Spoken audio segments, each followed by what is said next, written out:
नमस्कार साथियों, स्वागत है आप सभी का अंकित इंस्पायर्स इंडिया पर। मैं हूं अंकित अवस्थी। बड़ा ही बेचैन था इस सेशन के लिए, क्योंकि आपको यह अपडेट देना था कि कल रात को क्या हुआ। भारतीय समय अनुसार कल रात्रि 10:30 ट्रंप ने शपथ ले ली। अब ट्रंप की शपथ के बाद से लेकर दिन भर जो कार्यक्रम चले उनको अब मैं आपके सामने बता रहा हूं। इन शपथ कार्यक्रमों में जो सबसे बड़ी घटनाएं घटी उन सबको आज के सेशन में कवर किया जाएगा, जिनकी इतने दिन से सुर्खियां बन रही थी कि ट्रंप आएंगे तो ऐसा करेंगे, ट्रंप आएंगे तो वैसा करेंगे। क्या कुछ वैसा हुआ? और मैं जब यह कह रहा हूं कि ऐसा हुआ, तभी तो हेडलाइंस में है कि इमरजेंसी तक लगा दी गई।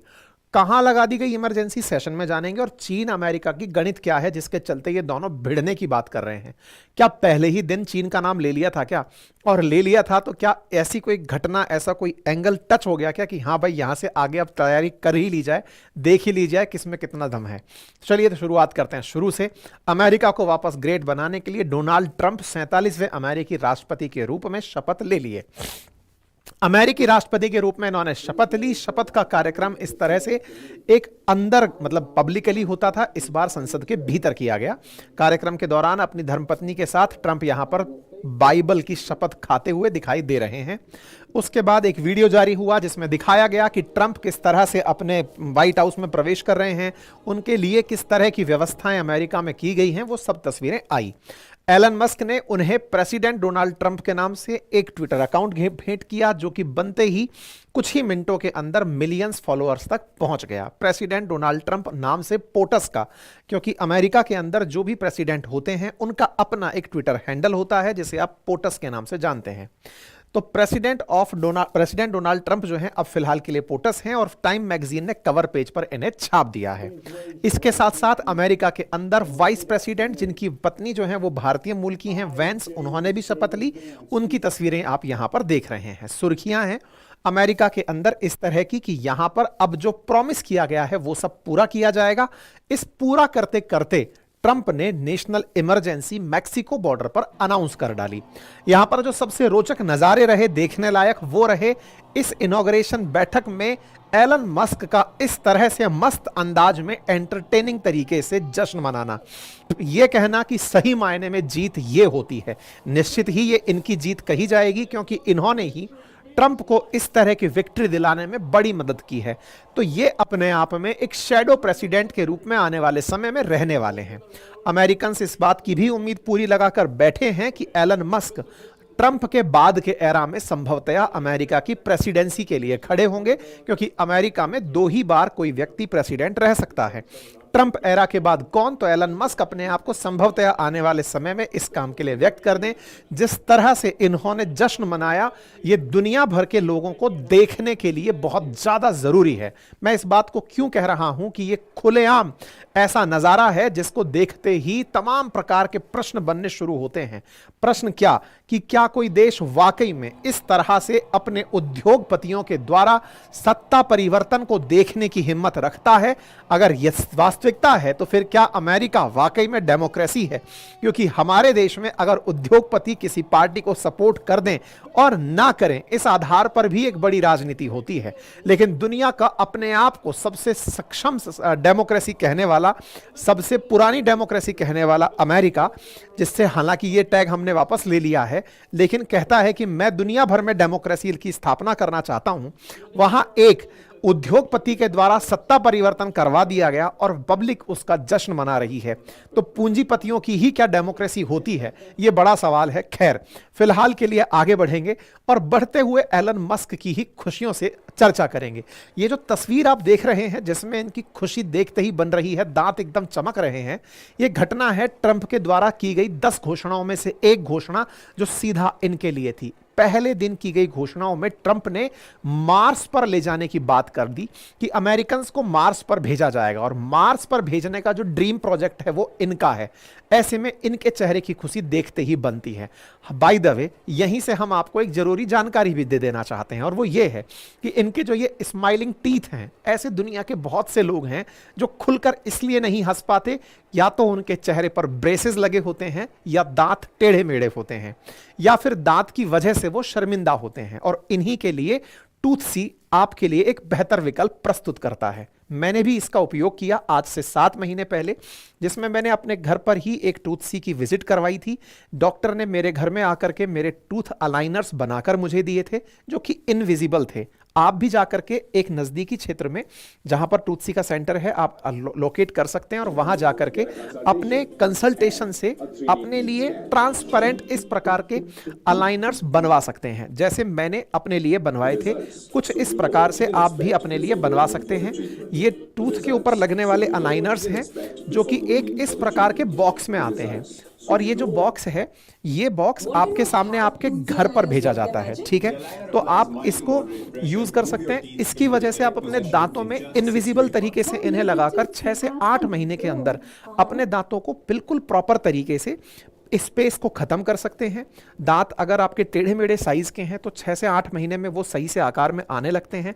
मैं भी इनको काफ़ी समय से यूज़ कर रहा हूं, और इस तरीके से आप इन्हें अपने चेहरे पर यूज़ कर सकते हैं। और अगर आप ट्राई करना चाहते हैं तो लिंक कमेंट बॉक्स और डिस्क्रिप्शन में दिया गया है, जहां से आपको फ्री जांच दी जा रही है। और AII25TS हमारा कोड है, जिसको यूज करके आप इन अलाइनर्स को परचेज करने में 25% का डिस्काउंट भी पा सकते हैं। लिंक कमेंट बॉक्स और डिस्क्रिप्शन में है। तो चलिए एलन मस्क की खुशियों से आगे चलते हुए ट्रंप की खुशियों तक आपको लेकर चलते हैं। तो ट्रंप ने 20 जनवरी को अमेरिका के 47वें राष्ट्रपति के रूप में अपने पद का नाम बना लिया है। अब राष्ट्रपति अमेरिका के ट्रंप होंगे। अब तक प्रेसिडेंट इलेक्ट थे, अब वो रियल डोनाल्ड ट्रंप हो जाएंगे। ठीक है साहब। इन्होंने शपथ के साथ ही 30 मिनट का भाषण दिया, और अपनी तरह जो पहले से कहते आ रहे थे कि हम ये करेंगे, हम वो करेंगे, वो सब काम इन्होंने करने की घोषणा सेम डे कर दी। मतलब अब तक जो बातें थी, जो माहौलबाजी थी, वो माहौलबाजी एग्जीक्यूशन में आती हुई दिख गई।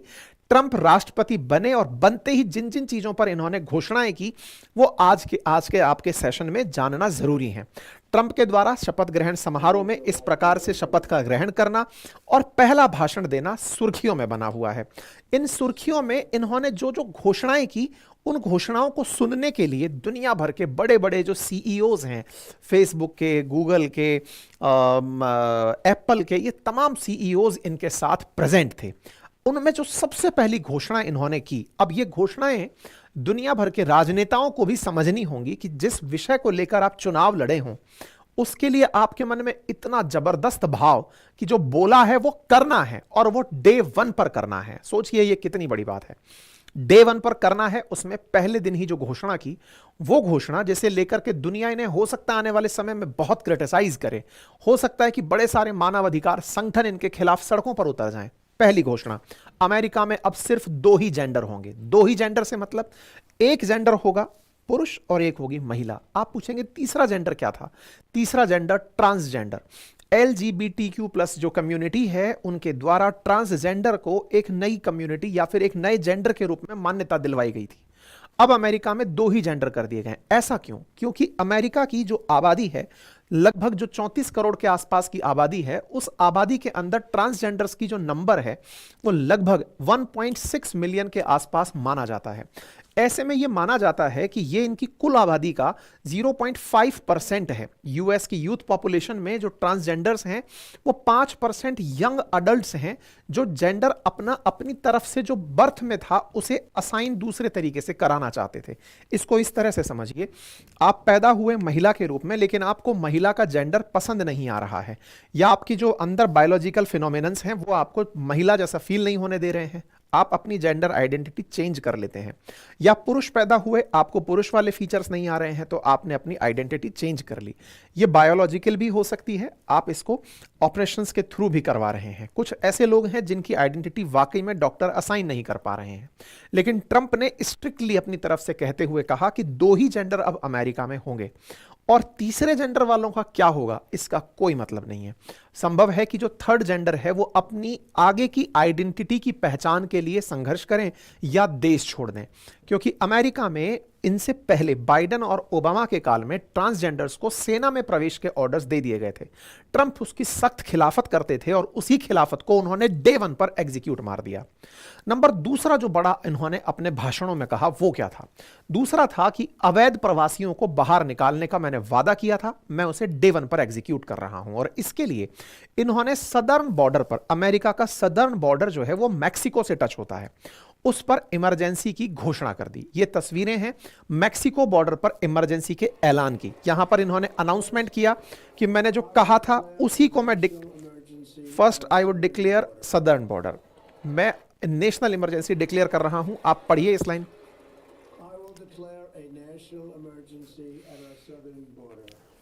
सदर्न बॉर्डर पर नेशनल इमरजेंसी डिक्लेयर कर रहा हूं। यह अमेरिका है, इसके सदर्न में मैक्सिको है और मैक्सिको के साथ इन्होंने सदर्न बॉर्डर पर नेशनल इमरजेंसी क्यों?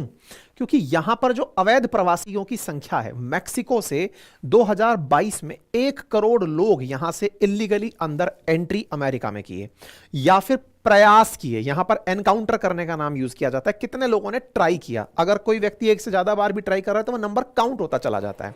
इसी वजह से इन्होंने यहां पर नेशनल इमरजेंसी की घोषणा की। आपको याद हो तो बाइडेन और ट्रंप लगातार इस बात को लेकर ही चुनाव में बहस में थे। बाइडेन को जाना जाता है, जो माइग्रेंट्स हैं उनका समर्थक, कि वो इन लोगों को अंदर आने देते हैं, लेकिन ट्रंप जो हैं वो यहां पर बॉर्डर पर दीवार बनवाने के लिए और अवैध प्रवासियों को अंदर ना आने देने के लिए जाने जाते हैं। तो ऐसे में सदर्न यूएस बॉर्डर पर यह घटना का होना अब दर्शाता है कि आने वाले समय में किस तरह के नजारे हो सकते हैं। साथियों, जब बाइडेन सत्ता में रहे तब उनके कार्यकाल में लगभग 10 मिलियन लोग इस बॉर्डर से अमेरिका में आने का प्रयास किए, लेकिन जब ट्रंप हुआ करते थे तो ट्रंप के काल में यह नंबर 2.4 मिलियन ही था। यानी कि एक बड़ा अंतर ट्रंप और बाइडेन के कार्यकाल में देखने को मिला। ट्रंप 45वें राष्ट्रपति भी रह चुके हैं, बाइडेन अभी 46वें राष्ट्रपति रहे, ट्रंप अब 47वें राष्ट्रपति बने हैं। तो ट्रंप का जो 47वां कार्यकाल था उसके बाद बाइडेन के कार्यकाल में बड़ा इजाफा माइग्रेंट्स का बॉर्डर से एनकाउंटर करने का देखा गया। उनमें बड़ी संख्या वेनेजुएला से अंदर आने वालों की थी। यही कारण है कि इन्होंने आते ही नेशनल इमरजेंसी की, इस बॉर्डर से अब अंदर नहीं आने दूंगा। नंबर चौथा, क्योंकि 2 इन्होंने माइग्रेंट्स के लिए ही बातें की हैं। 4th नंबर पॉइंट जो इन्होंने बड़ी घोषणा की अपने अनाउंसमेंट में, राष्ट्रपति बनते ही 30 मिनट की घोषणा में, वो था पनामा नहर को वापस छीनने की धमकी। मतलब इनका साफ साफ कहना है कि अमेरिका के लिए बहुत, भाषण में चाइना का नाम और चाइना के नाम के साथ बोला कि चाइना पनामा की कैनाल का मिसयूज कर रहा है, ऐसे में हमें पनामा कैनाल वापस लेनी है। मैंने इस पर आपको पहले भी सेशन करके बताया था, पनामा नहर का महत्व भी बताया था, एक बार फिर से मैं ब्रीफ कर देता हूं। देखिए, उत्तरी अमेरिका को दक्षिणी अमेरिका कॉन्टिनेंट से जोड़ने वाले इस इस्थमस को हम पनामा इस्थमस कहते हैं या सेंट्रल अमेरिकी इस्थमस कहते हैं। इस सेंट्रल अमेरिकी इस्थमस में एक टुकड़ा यहां पर लगभग 82 से 84 किलोमीटर का है, जिसमें पनामा कैनाल बनी है। एक तरफ अटलांटिक ओशन, एक तरफ पैसिफिक ओशन, इन दोनों को जोड़ने के लिए यहां से एक कैनाल बनी है। यह कैनाल पनामा नामक देश से होकर गुजरती है, जहां से अमेरिका का एक तरफ दूसरे तरफ से व्यापार करता है। अमेरिका का पूर्वी साइड इनके पश्चिमी साइड से व्यापार करता है और इसके लिए व्यापार में इस रूट का इस्तेमाल किया जाता है। कितना फायदेमंद है ये रूट? अगर सैन फ्रांसिस्को से न्यूयॉर्क सिटी तक आपको पानी का जहाज भेजना है तो वो पनामा कैनाल से अगर गुजरता है तो 8,370 किलोमीटर की यात्रा करता है। अगर ये कैनाल ना होती तो वो 20,000 किलोमीटर की यात्रा करके पहुंचता। यही कारण है कि अमेरिका ने वर्ष 1900 में इसका निर्माण खुद से करवाया था। ये मैन मेड कैनाल है, लेकिन 1970s में इस कैनाल को पनामा नाम की कंट्री को ही दे दिया गया कि तुम इसे रखिए, और यह काम अमेरिका के द्वारा ही किया गया था। तो एक तरह से यह समझिए कि 1977 के अंदर अमेरिका के राष्ट्रपति हुए, राष्ट्रपति कार्टर, उन्होंने इसे पनामा नामक देश को ही सौंप दिया कि इसे तुम लोग ऑपरेट करो, हमने भले ही बनाया था, अब तुम ऑपरेट करो। अब दिक्कत क्या है? इस कैनाल से निकलते समय अब अमेरिकी जहाजों को बड़ा सारा टैरिफ देना पड़ता है। साथ ही साथ इस पनामा पे आरोप है कि यहां पर चाइना वाले बेल्ट एंड रोड इनिशिएटिव के तहत बड़ा इन्वेस्टमेंट कर रहे हैं। चाइनीज इन्वेस्टमेंट अगर होगा तो अमेरिकी जो ट्रेड है वो प्रभावित होने लगेगा। अमेरिकी ट्रेड प्रभावित होगा तो ऐसे में यहां से कन्फ्लिक्ट राइज होगा। अब आप पूछेंगे वो कैसा? पनामा तो चिन्नू सा देश है, उसका क्या है? तो भाई साहब, इस चिन्नू से देश के राष्ट्रपति ने भी अपनी तरफ से खुलेआम ट्रंप के बोलने के बाद अपना रिप्लाई भेज दिया है। लिखा इन्होंने अपनी भाषा में है, उसका जो अर्थ है वो इतना है कि हम इस चीज को नहीं होने देंगे। तो कहां अमेरिका और कहां पनामा? क्या ये दोनों एक दूसरे से संघर्ष करेंगे? और अगर संघर्ष करते हैं तो पनामा में इतना कुव्वत कहां से कि वो अपने हितों की रक्षा के लिए अमेरिका के सामने बोल पाएगा? तो आंसर है कि क्या चाइना इसे सपोर्ट करेगा? क्योंकि बेल्ट एंड रोड इनिशिएटिव के तहत पनामा में चाइना इन्वेस्टमेंट कर रहा है। यही कारण है कि एक तरफ नेशनल इमरजेंसी बॉर्डर पर लगती है और उसके दक्षिण में और आगे चलते हैं तो अमेरिका और चाइना इस पनामा नामक विषय को लेकर हो सकता है कन्फ्लिक्ट में पहुंच जाएं, हो सकता है प्रॉक्सी वार हो, पनामा अमेरिका के साथ संघर्ष करे और कुछ नहीं तो इस कैनाल पर फिर वैसे ही फियादीनी हमले हों जैसे यमन के अंदर, रेड सी के अंदर यमन के द्वारा करवाए जाते रहे हैं। खैर, फ्यूचर में क्या होगा, फिलहाल ट्रंप ने इसकी घोषणा कर दी है। और क्या हुआ, एक और ट्रंप के द्वारा घोषणा हुई और वो थी मैक्सिको के खाड़ी का नाम बदलने की। असल में अमेरिका के अंदर, नॉर्थ अमेरिका में, ये जो संयुक्त राष्ट्र अमेरिका है, यूएसए है, इसके दक्षिण में एक खाड़ी है, गल्फ है। गल्फ किसे कहते हैं? एक ऐसा वाटर बॉडी जो तीन तरफ से जमीन से घिरी हुई हो। तो ये वाटर बॉडी है और ये तीन तरफ से जमीन से घिरी है। इस वाटर बॉडी को मैक्सिको के नाम से जाना जाता था। ये रहा मैक्सिको, मैक्सिको के पूर्व की तरफ थी, इसलिए इसे गल्फ ऑफ मैक्सिको जानते थे। लगभग 400 साल से ये gulf of Mexico he map पर आप पढ़ते आए हैं, लेकिन अब ट्रंप ने इसका नाम बदलकर गल्फ ऑफ अमेरिका कर दिया है। आने वाले समय में ये गल्फ ऑफ अमेरिका के नाम से मैप पर जानी जाएगी। ऐसा क्यों? क्योंकि इनका कहना है कि इस खाड़ी का उपयोग हम ज्यादा करते हैं, तो इसे गल्फ ऑफ मैक्सिको क्यों, गल्फ ऑफ अमेरिका क्यों नहीं? तो आने वाले समय में इसे गल्फ ऑफ अमेरिका कहा जाएगा। इस पर भी हमने सेशन किया था और इस काम का एग्जीक्यूशन इन्होंने डे 1 पर ही कर दिया है। ठीक है, तो अमेरिका की तरफ से यह हो गया। और क्या हुआ, छठा बड़ा मुद्दा इन्होंने कहा कि हम दूसरे देशों पर टैरिफ लगाएंगे। ये टैरिफ की बात ब्रिक्स देशों पर भी टैरिफ लगाने की बातों से शुरू होती है।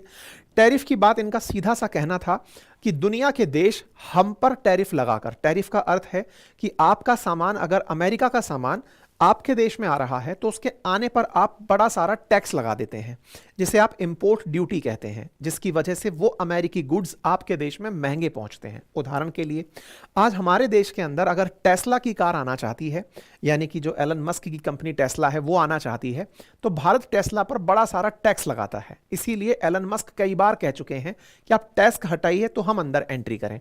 ऐसे ही हार्ले डेविडसन, जो अमेरिकी कंपनी थी और भारत से चली गई, उसका आरोप था कि यहां पर बड़ा सारा टैक्स लगता है। ट्रंप ने उन्हीं को ध्यान में रखते हुए कहा है कि अगर आप हम पर टैक्स लगाएंगे तो हम आपकी वस्तुओं पर टैक्स लगाएंगे।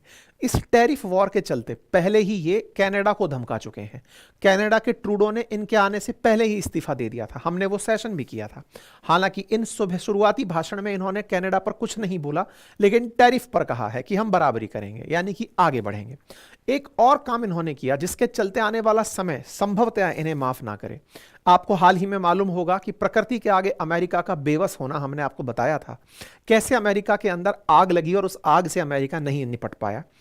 इन्होंने कुछ वैसा ही और आगे कर दिया है। ट्रंप जिस तरह के एक्सट्रीम कदम उठा रहे हैं उनमें बड़ा कदम यह है, इन्होंने अमेरिका में इलेक्ट्रिक वाहनों की अनिवार्यता खत्म कर दी है। अमेरिका में कुछ इस तरह से था कि आप जब कोई नया व्हीकल खरीदेंगे तो आपको इंसेंटिवाइज किया जाता था इलेक्ट्रिक व्हीकल खरीदने पर।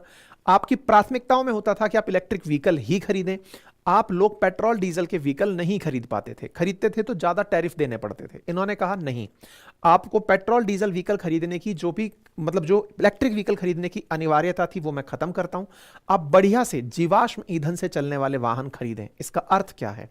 इसका अर्थ है कि अमेरिका जिन जीवाश्म यानी फॉसिल फ्यूल से पॉल्यूशन होता है, उन पॉल्यूशन वाले व्हीकल्स को बढ़ावा दे रहे हैं। और बढ़ावा दे रहे हैं, इसका सीधा सा अर्थ है कि आप क्लाइमेट को लेकर 1% भी सिंसियर नहीं है। ये केवल भाषण ही नहीं साथियों, इन्होंने तुरंत पहले दिन जो एग्जीक्यूटिव ऑर्डर साइन किए हैं उनमें पेरिस क्लाइमेट डील से बाहर निकलने का ऑर्डर भी इन्होंने साइन कर दिया है, जिसके लिए संभव है कि इन्हें दुनिया माफ नहीं करेगी। इनका अमेरिका के प्रति इतना सेल्फ ऑब्सेशन होना दुनिया को खतरे में डालने जैसा है। आवश्यकता है कि दुनिया अब अमेरिका के प्रति केवल मूक दर्शक बनकर ना बैठी रहे, बल्कि यह भी ध्यान रखे कि इनके ये जो तरीके हैं ये दुनिया को कितना डेंजर में डाल रहे हैं। लगातार प्रकृति में परिवर्तन हो रहा है, लेकिन अमेरिका का कहना है कि हमारे कारण नहीं हो रहा, हमने जो करना था करना है, तुम्हारी जानो, हम अपने इसके अंदर सैक्रिफाइस नहीं करेंगे। तो जनाब इन्होंने अपने आप के साथ ये खेला कर दिया है। और देखिए, हेल्थ सिस्टम और एजुकेशन सिस्टम की आलोचना करते हुए कहा कि हेल्थ में ओबामा केयर था, या फिर हेल्थ में हम लोग बड़ी बड़ी चुनौतियों से निपट नहीं पा रहे थे।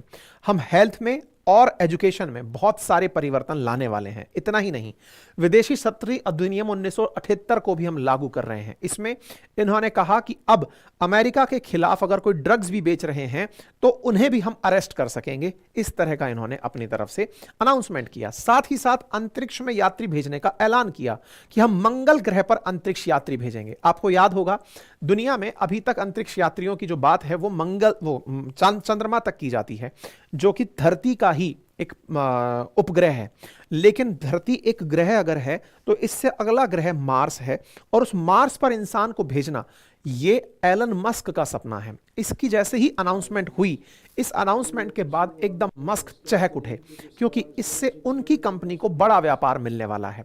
उनकी कंपनी को मिलने वाला बड़ा व्यापार व्यापारिक हितों का संरक्षण खुलेआम दिखाता है। यही वो अमेरिका है जो एक तरफ डेमोक्रेसी के नाम पर दुनिया को घसीटता है, वहीं दूसरा जब खुद अनाउंसमेंट करता है तो अनाउंसमेंट पर इनके जो उद्योगपति हैं वो चहक उठते हैं कि मेरे लिए इन्होंने डे 1 पर घोषणा कर दी कि मंगल लेकर जाना है। और ऐसे में न्यूज़ निकलना शुरू होती है एलन मस्क के रिएक्शंस पर, बिकॉज एलन मस्क का सपना है कि मंगल पर कॉलोनी बनाई जाए। मार्स और बियॉन्ड उनका ख्वाब है और उसके लिए वो लगातार प्रयास कर रहे हैं। अब क्या हुआ, इन घोषणाओं को इन्होंने मौखिक रूप से किया। क्या इसका कोई साइन वाइन किया? बिल्कुल। ये यहां से निकलते हैं एग्जीक्यूटिव ऑर्डर्स पर साइन करने के लिए। साइन करते हैं पहले ही दिन 42 एग्जीक्यूटिव ऑर्डर्स पर, 115 पर्सनल एक्शन पर, 200 एग्जीक्यूटिव ऑर्डर्स और अधिक साइन किए जाते हैं। और यहां पर एग्जीक्यूटिव ऑर्डर साइन करके ये अपने आप में एक इतिहास बनाने की तरफ निकल पड़ते हैं। ट्रंप के द्वारा एग्जीक्यूटिव ऑर्डर्स में जो बड़ी चीजें की गई, जो इस समय की बड़ी सुर्खियां हैं, वो आपको समझनी चाहिए। इन्होंने आधिकारिक रूप से पेरिस क्लाइमेट एग्रीमेंट से खुद को बाहर निकाल दिया। नंबर दूसरा, ये बड़ी खबर है साथियों, इसे आपको बहुत गहराई से समझना होगा। पर्यावरण के मुद्दे पर अमेरिका की गंभीरता ये चिंता का विषय है। पेरिस क्लाइमेट डील से इन्होंने खुद को बाहर निकालने का ऐलान कर दिया। वहीं दूसरी ओर, अगर आपको याद हो तो जब पिछली बार ट्रंप राष्ट्रपति नहीं बन पाए थे तो इनके समर्थकों ने कैपिटॉल हिल, जो इनकी संसद है, उस पर चढ़ाई कर दी थी और हिंसा करने लग गए थे। उन सभी को इन्होंने पहले ही दिन माफ कर दिया है कि तुम मेरे लिए संघर्ष किए थे, लो मैं तुम्हें माफ करता हूं। यह राजनीतिक संरक्षण नहीं तो और क्या है। दुनिया को डेमोक्रेसी का पाठ पढ़ाने वाले उपद्रवियों को इस तरह से अब खुलेआम अगर समर्थन के नाम पर राहत देंगे तो यह अपने आप में एक बड़ा स्टैंडर्ड मैसेज सेट करने की कला है। इसी के साथ साथ बाकी तो सब चीजें हमने कर दी। टिकटॉक को अगले 90 दिन तक अमेरिका में चालू रहने का आदेश। इसका मतलब फिर से जो हमने सेशन किया था अपनी पाठशाला पर कि टिकटॉक को खरीदने की तैयारी में लगे हैं ट्रंप और मस्क, और ये आने वाले समय में इसे खरीद ही देंगे, क्योंकि टिकटॉक के सीईओ भी इनके शपथ ग्रहण समारोह में उपस्थित थे।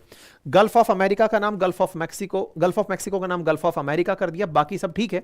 इसके अलावा जो काम किया वो था WHO से अमेरिका को बाहर निकालना। ये बड़ी खबर है जो इन बड़ी खबरों के अंदर डूब गई है। WHO से इन्होंने फिर से बाहर निकाल दिया। जब कोरोना काल था तब इन्होंने कहा था कि WHO चाइना को लेकर पार्शियलिटी कर रहा है।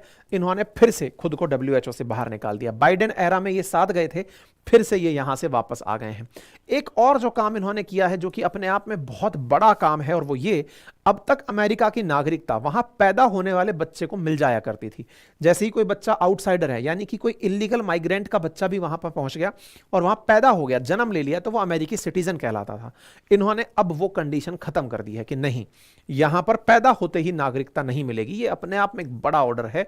इसके बहुत दूरगामी असर होंगे, विशेष रूप से भारतीयों को इसका बहुत नुकसान भी होगा, क्योंकि मैक्सिको के बाद जो सेकंड नंबर पर लोग जाते हैं वो इंडिया से जाते हैं।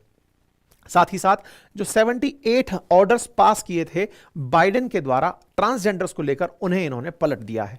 इस प्रकार से इन्होंने विरोध की तरह की राजनीति की है, और इन राजनीति के अंदर इन्होंने इतने सारे ऑर्डर्स डे 1 पर ही कर डाले हैं। हमने आपको प्रकृति के विषय पर इनका पहले भी एक सेशन था जो बताया था कि किस तरह अमेरिका आग में झुलस रहा है, और पर्यावरण को लेकर के अब जो इनका नजारा है वो आपके सामने देखते ही बन रहा है। आपके सामने ये तमाम तस्वीरें हैं। खैर, अब जब ये बन गए हैं तो सब काम तो इनके हिसाब से ही होगा, बाकी कर क्या सकते हैं। हमारी तरफ से विदेश मंत्री एस जयशंकर साहब इसमें गवाह बने, जाकर के हाजिर हुए। वहां पर जाकर के वो यहाँ के जो काश पटेल हैं इंडियन अमेरिकन जो डोनाल्ड ट्रंप के अंदर एफबीआई के डायरेक्टर रहने वाले हैं, उनसे भी मुलाकात की है। तमाम नेताओं से जयशंकर साहब की मुलाकात की तस्वीरें आई और वो तस्वीरें सबके सामने सार्वजनिक हुई। इसके साथ साथ देश की तरफ से प्रधानमंत्री नरेंद्र मोदी जी ने अपने मित्र को बधाई देते हुए डियर प्रेसिडेंट फ्रेंड लिखा और इन्हें बधाई दी। पुतिन की तरफ से भी इन्हें बधाई दी गई कि सर बधाई हो, उम्मीद करते हैं कि आने वाले समय में आप युद्ध को रुकवा देंगे, यही इनको उम्मीद है कि भैया बहुत सारी अपनी तरफ से बधाई। जेलेंस्की की भी बधाई, हालांकि इसको टेंशन हो ही रही होगी क्योंकि युद्ध समाप्ति के लिए ये इसका साथ दे सकते हैं। इसके साथ साथ नेतन्याहू के द्वारा भी इन्हें बधाई भेज दी गई, कीर स्टारमर के द्वारा बधाई दी गई, जॉर्ज मेलोनी के द्वारा बधाई दी गई, ट्रूडो के द्वारा बधाई दी गई, शहबाज शरीफ के द्वारा बधाई दी गई। तमाम वो लोग हैं जो हमेशा अंतर्राष्ट्रीय स्तर पर सुर्खियों में रहते हैं, उन सबके द्वारा अपने अपने स्तर पर बधाई दी गई। इन बधाई में लेकिन पाकिस्तान और बांग्लादेश को इनके आने से चिंता होना लाजमी है, जो आने वाले समय में दिख भी जाएगा और हम डिटेल में कभी इसे कवर करेंगे। इसके साथ साथ ही बाइडेन को टाटा बाय बाय करके ट्रंप अपने ऑफिस में यानी व्हाइट हाउस में पहुंच गए हैं। उम्मीद है कि ट्रंप के शपथ ग्रहण और उनके फिलहाल के रूप में जो काम उन्होंने किए उनकी सारी जानकारी आपको इस सेशन से प्राप्त हो गई हो। मेरी आपसे अक्सर यह गुजारिश रहती है कि संभव हो तो आप हमारे चैनल को सब्सक्राइब कर लिया करें, जिसका कोई चार्ज पे नहीं करना पड़ता है। हाँ, अगर आपको चार्ज के रूप में हमारी कोई मदद करनी है तो आप भले ही हमारे 7878158882 नंबर पर पेटीएम या फिर यूपीआई पेमेंट या जो भी आपको तरीका समझ में आए फ़ोन पे आप हमें भेज सकते हैं और उस पर व्हाट्सएप स्क्रीनशॉट भी भेज सकते हैं। साथ ही साथ आप सब्सक्राइब अगर हमें करते हैं तो हमारी सूचनाएं आप तक पहुंचना बहुत आसान होती हैं। फिलहाल के लिए इतना ही, अपना ख्याल रखें। और हाँ, टूथसी के लिए अगर आप अपने दांतों का फ्री स्कैन कराना चाहते हैं तो लिंक कमेंट बॉक्स में दिया हुआ है। अपने अलाइनर्स के लिए आप अगर हमसे इस लिंक के थ्रू अगर आप जाते हैं तो AII25 TS कोड यूज़ करके 25% डिस्काउंट भी आप अलाइनर्स में पा सकते हैं। अभी के लिए इतना ही, बहुत बहुत धन्यवाद।